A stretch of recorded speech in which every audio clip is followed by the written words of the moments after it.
This is the second half of lesson 3-4.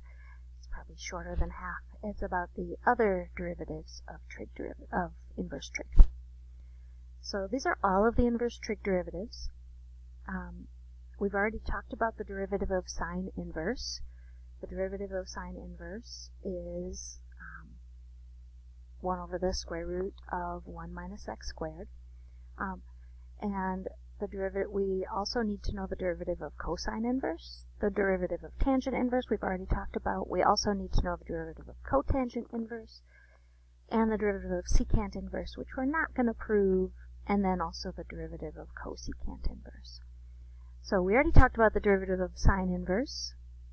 Here's the derivative of cosine inverse. It's exactly the same but negative. The derivative of tangent is 1 over 1 plus x squared.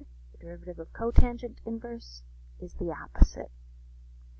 The derivative of secant is a little bit ugly, but it is 1 over the square root of the absolute value of x times the square root, 1 over the absolute value of x times the square root of x squared minus 1.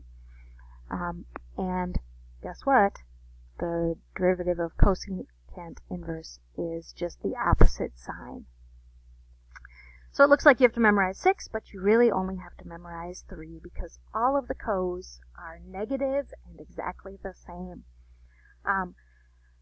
A little memorization trick, I don't know if it's helpful, but I always remember, like, you have to keep straight whether sine is 1 minus x squared or x squared minus 1, and secant is the opposite.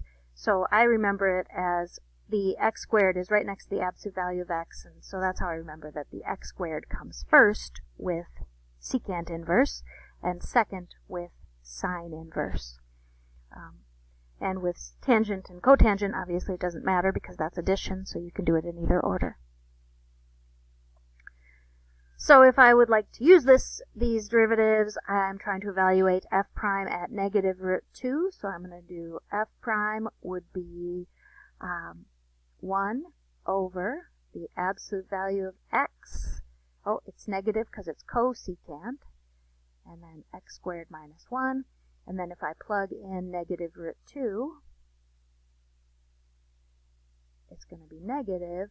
Absolute value of root 2 would just be square root of 2, and then times the square root of 2 minus 1, which is 1. So this would be negative 1 over root 2.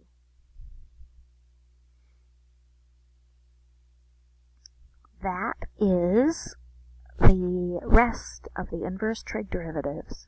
Told you it'd be nice and short. All right.